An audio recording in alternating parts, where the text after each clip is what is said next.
நமஸ்காரம். அபயாம்பிகை சதகம் பாட்டு 19. என்ன மயக்கம் இது புதுமை, இதை யாருடனே யான் உரைப்பேன். எடுக்க முடியா வினை சுமையை ஏழைத்தலை மீதெடுத்தேற்றி, மன்னி பிறக்க இடமும் இன்றி மாகாய் நடக்க வழியும் இன்றி, மயக்க கொடுவேல் முனைக்கானில் வனவேடர்கள் சென்னாயுடனே என்னை மறிக்க கொடுமையுடன் எழுந்தே உழுவை பாய்ந்திடவும், இதிலே மயங்கி அலைந்திட விட்டு எங்கே ஒளிந்தாய் ஈஸ்வரியே. வண்ணமயிலே என குறைத்த வசனமது பொய்யன தென்னோ, மயிலாபுரியில் வளரிசன் வாழ்வே அபயாம்பிகை தாயே. மயிலாபுரியில் வளரிசன் வாழ்வே அபயாம்பிகை தாயே. மயிலாபுரியில் வளரிசன் வாழ்வே அபயாம்பிகை தாயே.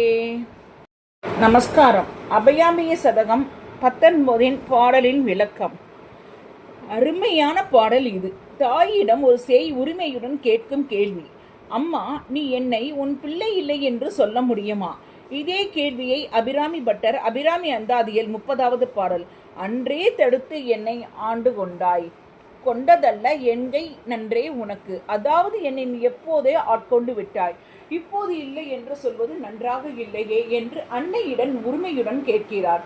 இங்கும் அபயாம்பிகை பட்டர் அன்னையை பார்த்து, பருவமறியா காலத்திலேயே அடியேனுக்கு அமுதுட்டி அருள் புரிந்தவள் நீ, இப்போது இல்லை என்று பொய் சொல்வாயோ?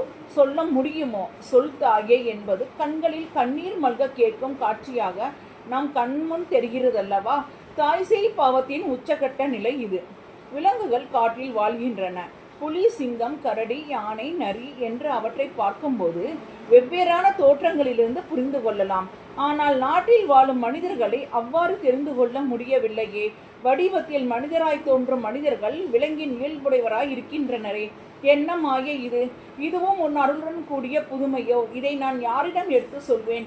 அறம் பாவம் என்ற சுமையை என் தலைமேல் ஏற்றி விலங்கு இயல்புடைய மனிதர்களின் மத்தியில் நிறுத்தி நடக்கவும் வழியின்றி உன் மாயையினால் என்னை விட்டு எங்கு சென்றாய் தாயே? நான் உன் அடிமை என்று உனக்கு தெரியாதா? உன் கருணை புனலால் என் வினைகளை களைந்து என்னை கரையேற்றக்கூடாதா? அது போகட்டும்.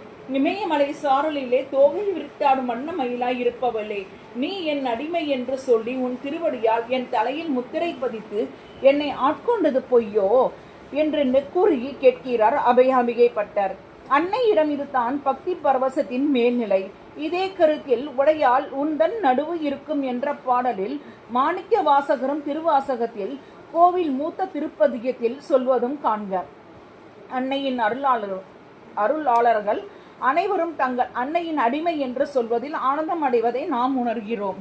இந்தியாவிலேயே துலா மாதமான ஐப்பசி மாதத்தில் அம்பாளின் சதகத்தை கேட்பவர்கள் அவர்களின் பிரார்த்தனைகள் நிறைவேற பெறுவார்கள்.